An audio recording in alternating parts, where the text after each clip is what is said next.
Good morning and welcome to the program. Now let's take a look at what's happening on our local dailies here. That is in the headline, and I have two newspapers, The Standard and The Star. Let me start with The Star newspaper. And on the front line, Raila Mount Kenya game plan jolts One Kenya Alliance. That is Oka Chiefs. Raila Mount Kenya game plan jolts Oka Chiefs. ODM party is pushing Odinga to name running mate from the region. And that is what's on the front page of The Star here. And we still have on the front page the pictorials of former sports CS, that is Hassan Wario, when he appeared yesterday before Milimani Law Courts, where he was found guilty of misappropriation of funds during his tenure at that particular ministry. And he spent the night at a police cell, and now he will be sentenced. He will be sentenced in regards to that particular offense that happened around 54 million shillings in question. And you can take a look at that story as well. Don't try to alter 2022 polling day. Catholic bishops now caution. The Catholic Church has called on the IEBC to confirm the date of the next year's general election, rejecting any attempts to alter it. The Church said speculation about the possibility of postponing the polls was, quote-unquote, sending confusing signals and creating needless apprehension. That is what the clergy is saying in regards to the 2022 general election date. Maize harvest to drop by 30% due to poor rain, says PS Boga. The maize harvest this year is expected to drop by 30%.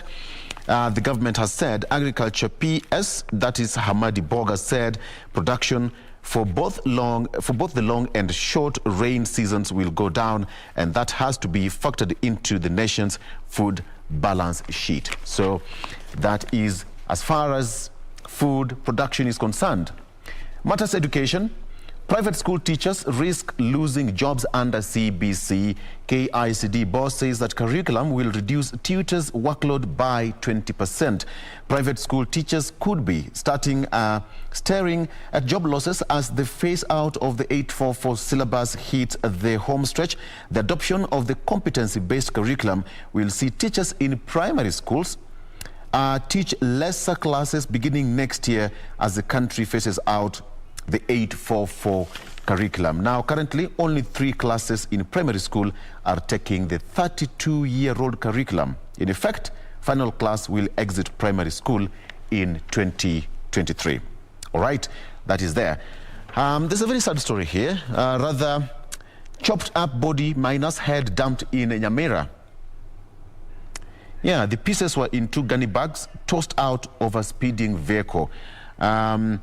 A man's dismembered body minus the head was tossed in 2 white gunny bags from a speeding car at Konate Junction in Nyamira County. Residents on the busy Kisii-Ikonge-Nyamira Road said the vehicle had no registration number, but the bags were tossed out at about 10 p.m. on Monday. Police said the bags contained red and black plastic bags containing body parts of an adult.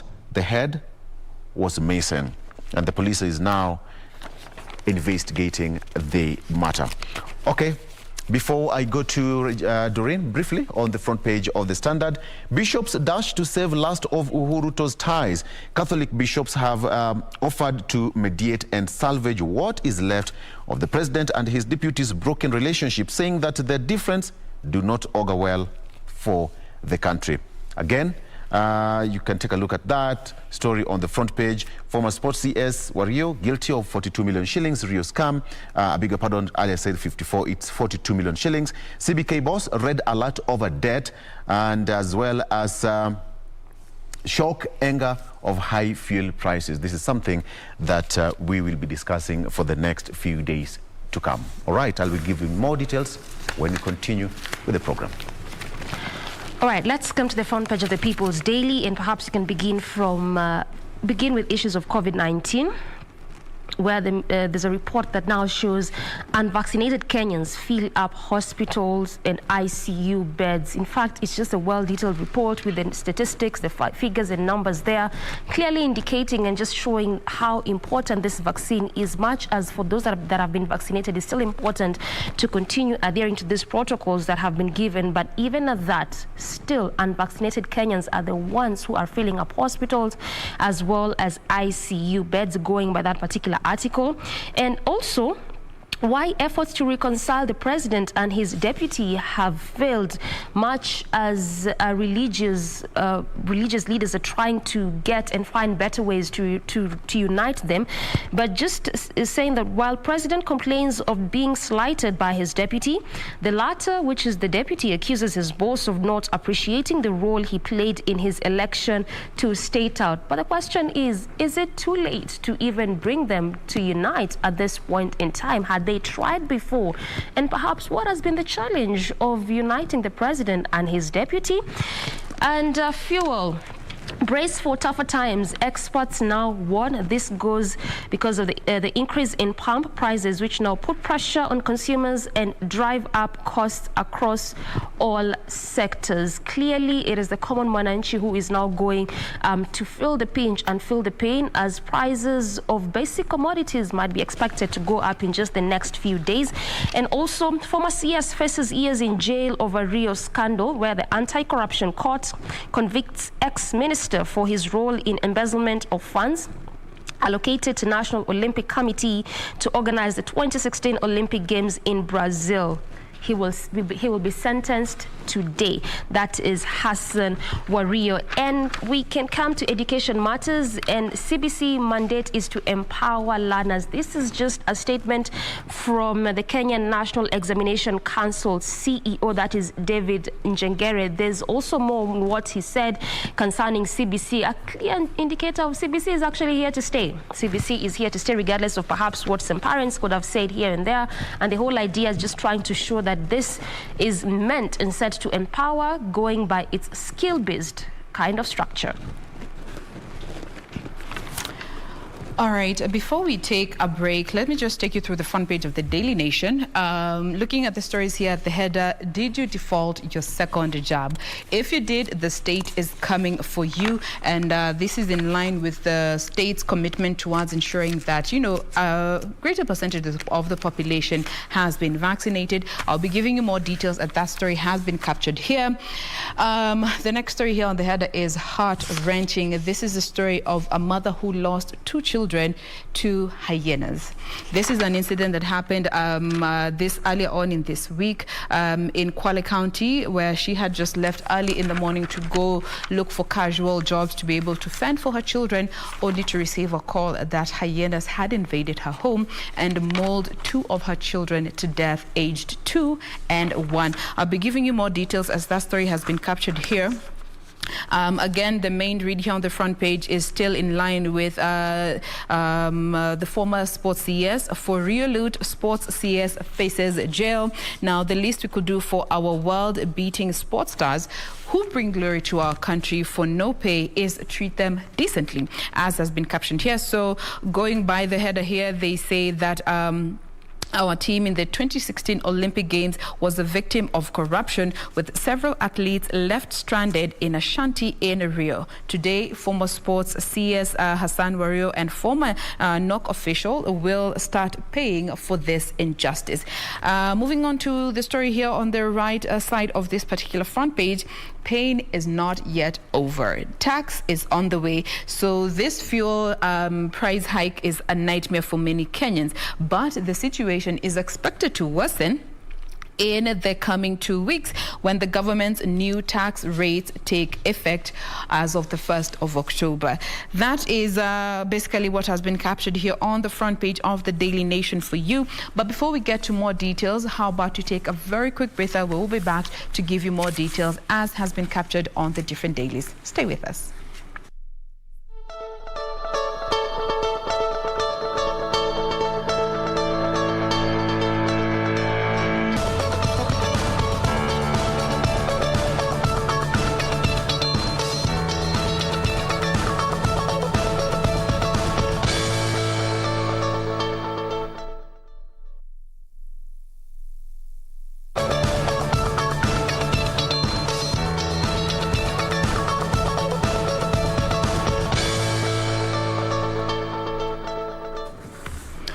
Welcome back. Glad you are still keeping us company. We continue with In the Headlines. Remember, we are still using the hashtag Good Morning Kenya on Twitter. At KBC Channel 1 is our official station handle. Individual handles are at Doreen Arange, at Victor Oloo, at Ray Manyara, and at Jain Wambui. Now, we start off with this particular story that I've just quickly highlighted here on page 3 of the Daily Nation.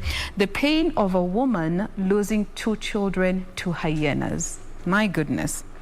So, this is an incident that happened Tuesday morning in Baisa village, Kwale County. The mother, that is Saumu Sodoma, woke up early in the morning and rushed to the market to look for casual work. At around 9 a.m., she received a call from her neighbors, and the news that she got was heart-wrenching. She was told that a clan of hyenas had invaded her compound and 2 of her children had been attacked and killed. She has 4 children, a 6-year-old, a 4-year-old, a 2-year-old, and a 1-year-old. In this incident, she said when she walked into the compound, she found the body of her 2-year-old lying outside the house. He had been mauled to death. And when she went inside the house, she found the body of her 1-year-old little girl lying there in a pool of blood.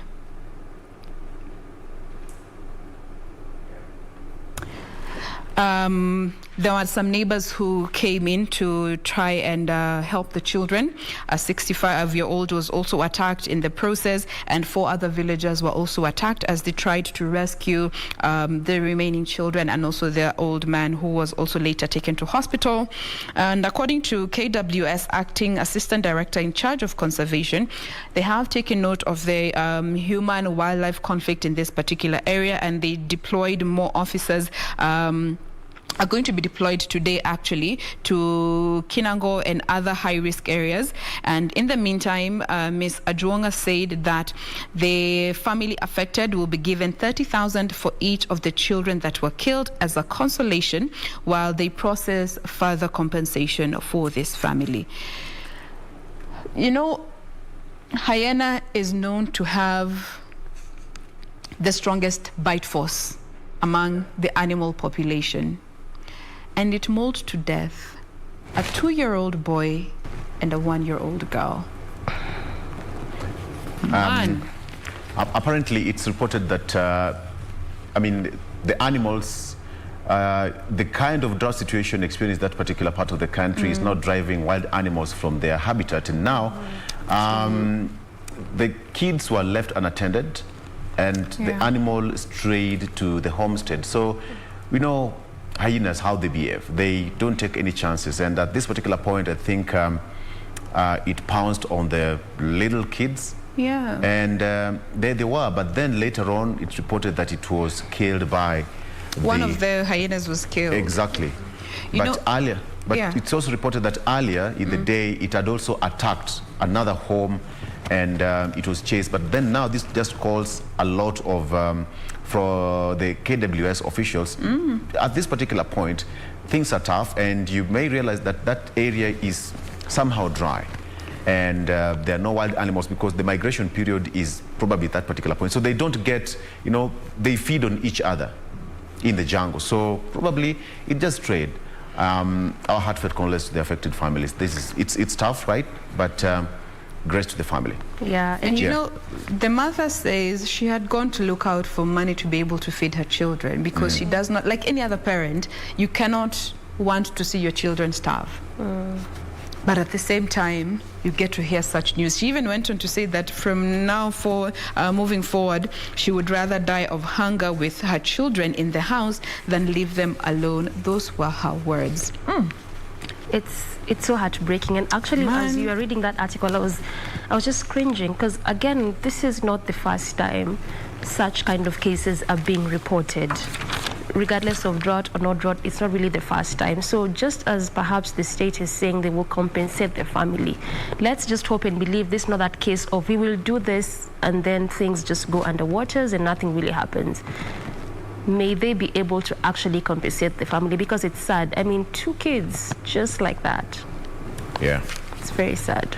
All right, KWS officials, make sure that you help that family and contain perhaps any other animals that are still on the loose in that particular area, and of course across the country. Okay, let's go through the newspaper here. The Standard, the story of bishops offer to help in mending division between Uhuru and Ruto. The bishops declined to discuss the details of peace and entreaties, whether they had started and who was involved. They blamed politicians for campaigning when they are aware that Uhuru suspended public gatherings and COVID-19 cases are on the rise. Okay, and let me just say that by speaking to each other and at cross purposes, Uhuru and Ruto are creating anxiety among the people, and with it, potential to ignite political violence, the bishops said. So that is according to the bishops there. Raila makes light of Mganga remarks by rivals, saying that it means he's a medic. He's at peace with that. ODM leader Raila Odinga is slowly seeking to turn the tables on his opponent's use of the word Mganga to belittle him. Raila embraced the tag, saying that it does not, after all, mean what his rivals, especially Deputy President William Ruto and his allies, intend. This is the second time Raila has talked about the reference in a growing trend among top politicians to turn bad situations into advantages. Jane, Doreen, we will repeat here that politicians know each other, they are friends, they talk, they know the game, that is their business, and whatever they say, I will tell you this for a fact, don't take it seriously. The So promises, yes. the promises. That is Let part them of the promise, strategy. let them promise, but our work is to hold them to account. We have them to keep on check because they are seeking our mandate every time we go to the polls. So we give them a job so that they can go there and legislate, oversight, and give us good results at the end of every 5 years. Not even after 5 years. We need to see results each and every time they are at work, because they are at work just like any other person. So, yeah. They know each other. I will tell you this. They know each other. They are all right? friends. Yeah. So one governor, Jackson Mandago, said that usiweke kwa roho. So he was speaking from experience. It's never that serious. It's never that serious. In other words. Yeah. They'll call each other. Niaje Nairobi ko aje. Hey, I'm inviting you for Arambe. There's a church built here. This and that. They talk.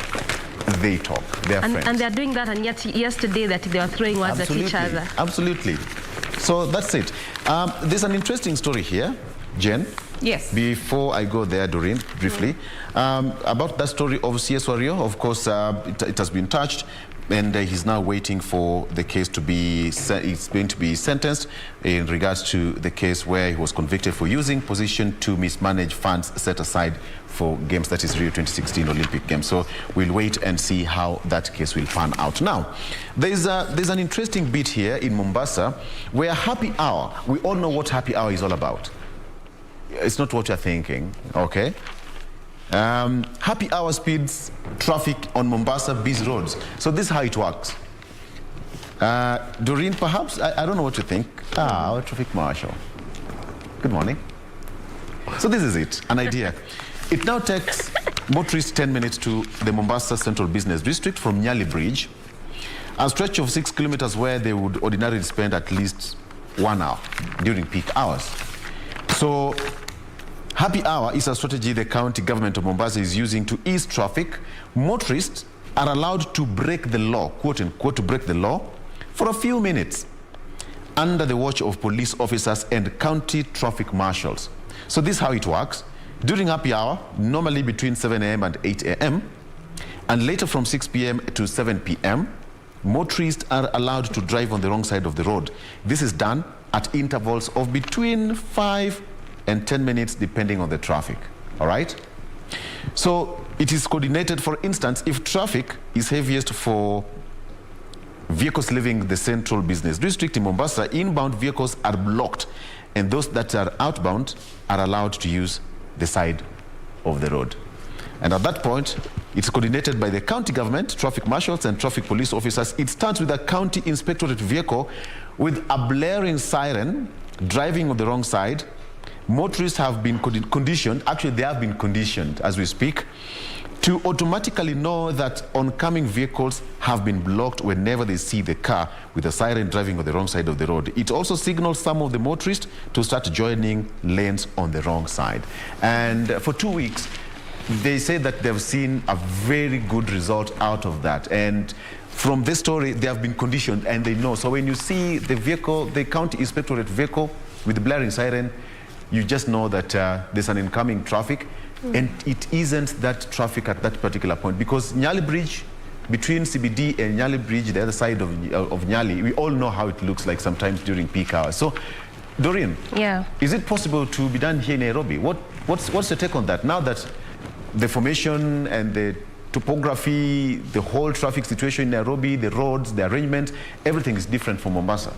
It's very possible to do that, because I mean, all these things that is being done is just to try and ease traffic flow, traffic congestions, and that's why you're seeing also on most major roads, could be here in Nairobi, Mombasa, Kisumu, Nakuru, or even beyond.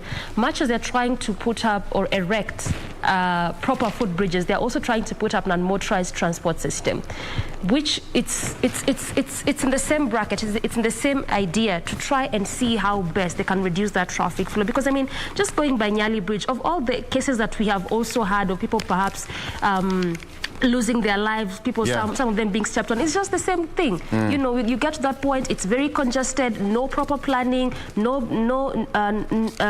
proper arrangement of how people need to move, you know, from one side to the other side. So all these things they're trying to do is try to see how best they can reduce traffic, because even as we talk about traffic of vehicles, remember that at the same time, we also have people, and especially on mostly foot bridges. So yes, it can also be done. There's nothing really difficult, as long as the idea, the plan, and proper implementation strategy is there. It's never difficult. Yeah. All right.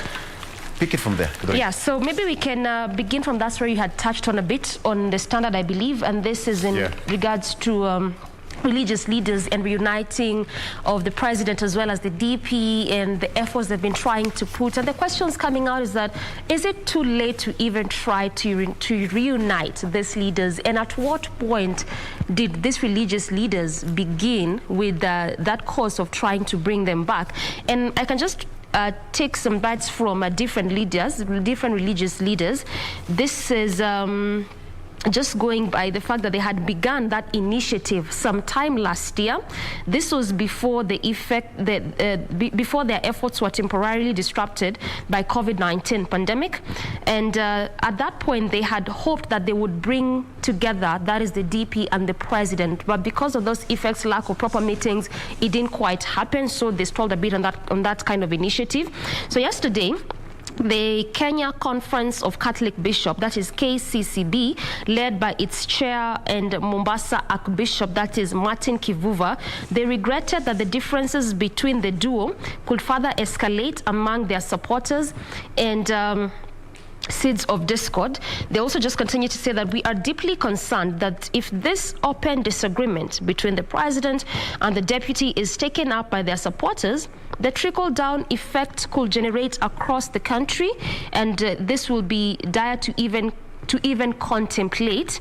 And they call upon the president and his deputy to seek ways of reconciling and working together for the sake of the unity of our country. Just trying to say, in other words, it's 11 months to the next general elections. At this point, the two heads of our country do not seem to be reading on the same script. They are always at loggerheads, so to speak, going by this particular article. And most of what these religious leaders are saying is that much as we just have a few months to the next general election, is it time that perhaps they can come together just to show the country that our two leaders and our two heads are united? And perhaps I can bring you guys on this one. And like the question like I've been asking is that, is it too late to even try to bring them together? And again, going by this article, whatever we are seeing in terms of disagreement and discourse, might this have a ripple effect as we head over to August 2022 general elections? What do you guys think? Well, actually, it's the work of the bishops trying to bring them together. My question is, well, it's a good move for the sake of the country. And the two leaders were elected under one ticket. But then now, for the last 4 years, and now we are heading to the 5th year now with the elections just across the corner, the question of the political implication that would bring would be enormous. And we've seen and we've experienced and we've reported and talked about it here for a very long time that the relationship between the president and his deputy was severed a long time ago. And perhaps they've been speaking from different scripts. Now, what are the political implications once that happens? Remember, they've had, the president said that he's had a very smooth run in his second term. And obvious reasons that have been spoken out there is that he'd had some good friendship with Honorable Raila Odinga.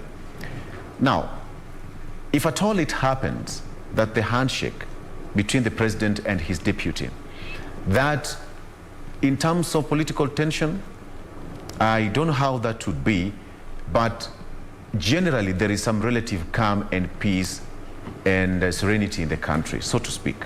So I don't see, from my perspective, I don't see where the handshake and the reconciliation between the president and his deputy would bring peace. Basically, there is peace in the country. That's according to me. Jen.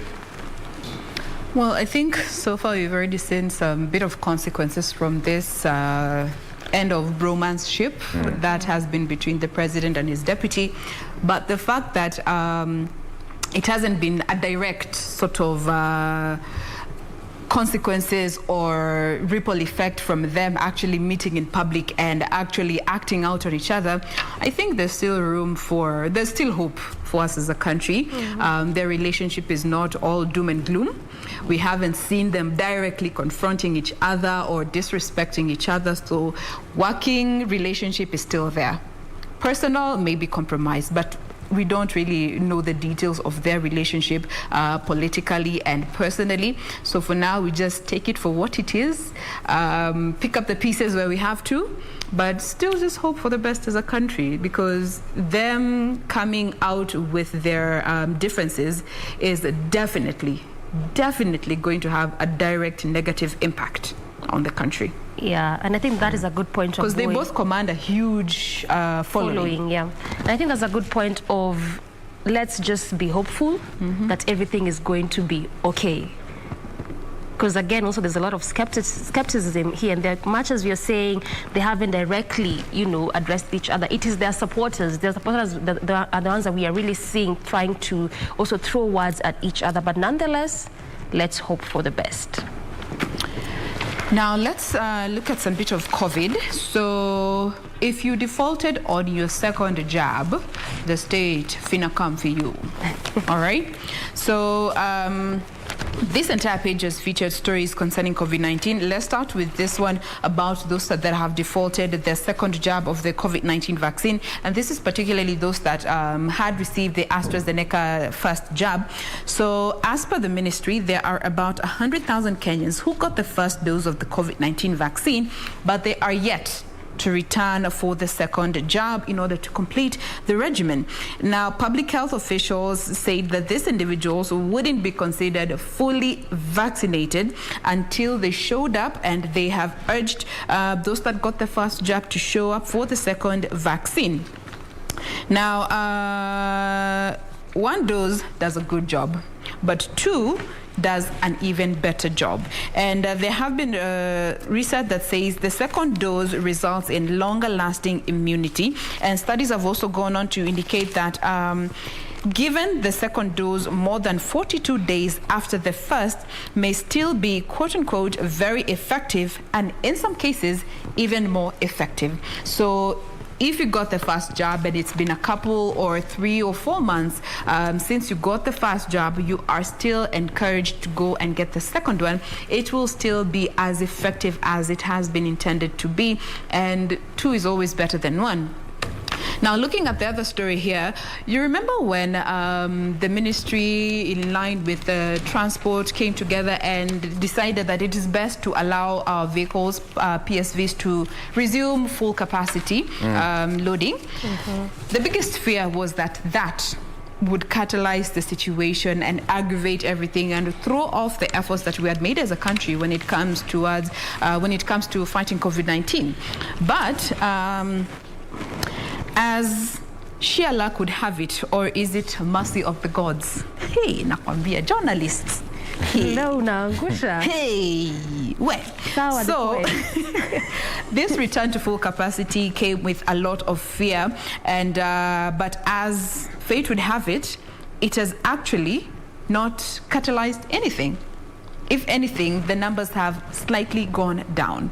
So it has been slightly over a month since the Ministry of Transport caved in to allow matatus to resume operations despite the several conditions that they had laid out for them. And PSV, they were reported to be the weak link, by the way, when it comes to the transmission of COVID-19 due to lack of social distancing, lack of sanitizing and washing hands as effectively as they would have hoped it would be, and the poor wearing of masks. So now it has emerged that this whole situation hasn't catalyzed anything. Matatu operators have been diligently enforcing this Ministry of Health protocols and ensuring that everyone is wearing a mask and wearing a mask properly. Sijui kama umeingia kwa matatu ukakatazwa kukula, because that is one thing they were told to discourage passengers from doing, because that would mean you have to remove your mask. They discourage passengers from doing these things, and it has in turn resulted in a controlled sort of way of operation for the matatu sector. So this is good news. It was one of the biggest fears, but so far they have reported that, you know, it did not bring the Armageddon that was being expected, you know. And of course, they've already also given a notice about going on strike. Yeah. Later on today, yeah? From around 12? Yeah. Due to the hiked fuel prices. So we benefit here, tunapambana ipande ingine. D. Brace yourself. Perhaps I can pick it up from that COVID note, and this is in regards to what the Ministry of Health is now saying as it pertains to vaccines. And now they're saying that unvaccinated persons are the ones that are filling up ICU wards with the COVID cases, whereby more than 60 out of 70 COVID patients admitted in the ICU in 4 private health facilities in Nairobi between August 1st and September 12th were not vaccinated. That is 60 out of 70. So only 10 were the ones who were vaccinated.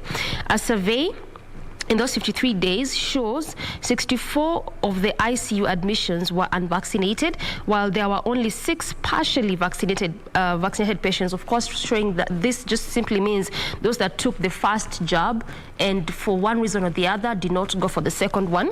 Significantly, at the Avenue Healthcare, the Nairobi Women's, London and Metropolitan Hospitals, Nairobi branches, there were no admissions for persons who had completed 2 doses of the disease vaccination during that particular period.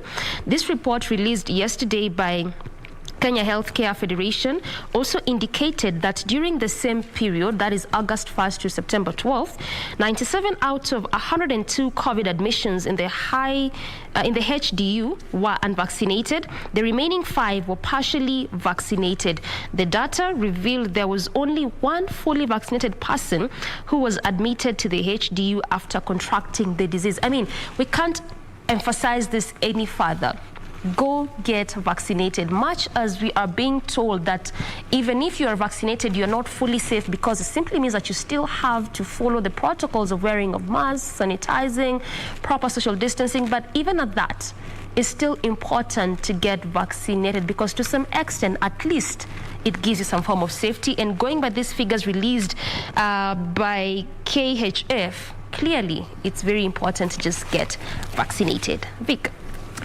Okay, so let me drop the standard and pick the star here briefly, and let's take a look on what some of the stories herein in the Star newspaper.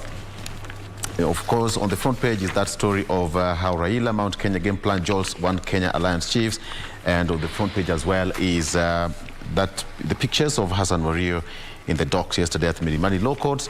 The story still continues to page 4, 5. Now to page 6, how Raila's Mount Kenya game plan might leave Kalonzo Musale Mudavadi with few options. If he picks running mate from the region, the two must settle for lesser positions if they want to be in coalition with him. Oparanya says that running mate from President staff would enhance Raila's chances of winning State House battle.